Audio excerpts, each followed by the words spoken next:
इस वीडियो में हम 9th क्लास के एक्सरसाइज 13.4 का क्वेश्चन नंबर 9 करेंगे और ये इस एक्सरसाइज का लास्ट क्वेश्चन है।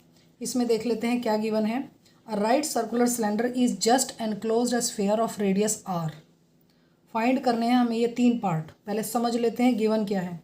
एक राइट सर्कुलर सिलेंडर है जो कि एनक्लोज्ड है एक स्फीयर में। एक राइट सर्कुलर जो सिलेंडर है उसके अंदर एक स्फीयर एनक्लोज्ड है। जस्ट एनक्लोज्ड का मतलब ये जो स्फीयर है ये सिलेंडर के ऊपर वाले हिस्से से नीचे वाले हिस्से से बिल्कुल टच है, यानी इसके इस पार्ट से और इस पार्ट से बिल्कुल टच है। इसी तरह इसकी ये जो कर्व्ड पार्ट है, ये वाला जो बाउंड्री लाइंस है, यहाँ से भी टच है। जस्ट एनक्लोज यानी इसके चारों पार्ट से ये जो स्फीयर है सिलेंडर के अंदर टच है। तो इस केस में हमें फाइंड करना है सबसे पहले पार्ट में surface area of the sphere. तो ऐसे सीन में जब सरफेस एरिया फाइंड करना है इस स्फीयर का, अगर वो इस सिलेंडर के अंदर एनक्लोज है तो सरफेस का एरिया स्फीयर का क्या रहेगा, जो फॉर्मूला होता है वही लग जाएगा, 4πr²। तो हम ले लेते हैं, मान लीजिए ये सेंटर है आपके इस सिलेंड्रिकल बेस का, और ये सेंटर जो होगा यहाँ से यहाँ तक की वैल्यू क्या हो जाएगी, यहाँ से यहाँ तक की वैल्यू उसकी रेडियस हो जाएगी। क्योंकि स्फीयर सिलेंडर के अंदर एनक्लोज्ड है, बिल्कुल टच है, तो जो सिलेंडर की रेडियस होगी वही स्फीयर की भी रेडियस हो जाएगी। देखो यहाँ से यहाँ तक वही हो जाएगी ना, रेडियस सेम रेडियस होगी। तो हम लिख लेते हैं रेडियस ऑफ स्फीयर क्या होगी, रेडियस ऑफ स्फीयर हो जाएगी, और वैसे भी हमें गिवन है स्फीयर ऑफ रेडियस कितनी है, आर है। कितनी है, आर। तो सरफेस एरिया क्या हो जाएगा, स्फीयर का क्या हो जाएगा, याद है, बोलिए मेरे साथ, क्या हो जाएगा, 4πr²। क्योंकि आर की तो वैल्यू सिर्फ आर ही गिवन है, तो रेडियस को रेडियस के फॉर्म में, आर के फॉर्म में गिवन है, न्यूमेरिकल वैल्यू नहीं है, तो हम यहाँ कुछ भी पुट नहीं कर पाएंगे। तो क्या हो जाएगा, 4πr²। आर की कोई न्यूमेरिकल वैल्यू नहीं है, तो सरफेस एरिया सिर्फ 4πr² ही हो जाएगा इसका स्फीयर का। सेकेंड पार्ट में हमें पूछा गया है curved surface area of cylinder. ये जो सिलेंडर है इसके इस कर्व्ड पार्ट, घेरेदार पार्ट का सरफेस एरिया पूछा गया है।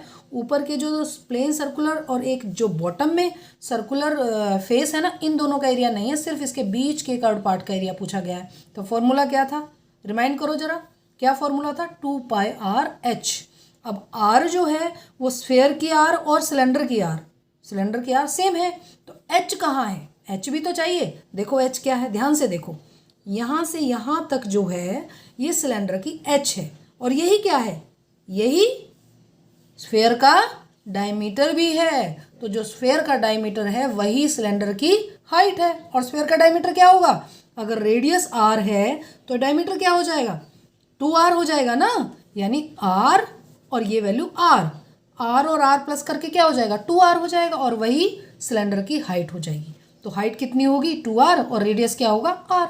तो हम क्या फाइंड कर लेंगे, कर्व्ड सरफेस एरिया फाइंड कर लेंगे सिलेंडर का। तो लिख लेते हैं, फर्स्ट पार्ट ये था, और सेकंड पार्ट में रेडियस ऑफ सिलेंडर क्या हो जाएगी, रेडियस ऑफ सिलेंडर हो जाएगी वही सेम स्फीयर वाली, और हाइट क्या हो जाएगी, हाइट ऑफ सिलेंडर होगी, क्या हो जाएगी, आर प्लस दिस वाली आर और दिस आर, क्योंकि सेम डायमीटर सेम है ना, सिलेंडर की हाइट जितना है, टच है ना ऊपर नीचे, तो क्या हो जाएगी, 2r। तो ऐसे केस में हम अब क्या निकाल लेंगे, CSA ऑफ सिलेंडर। क्या होता है CSA ऑफ सिलेंडर, 2πrh। तो लिख लेते हैं वैल्यू 2πr, तो हमारे पास r ही है, और h क्या है, हाइट क्या है, हाइट है 2r। क्या हो जाएगा फिर वैल्यू, 2π,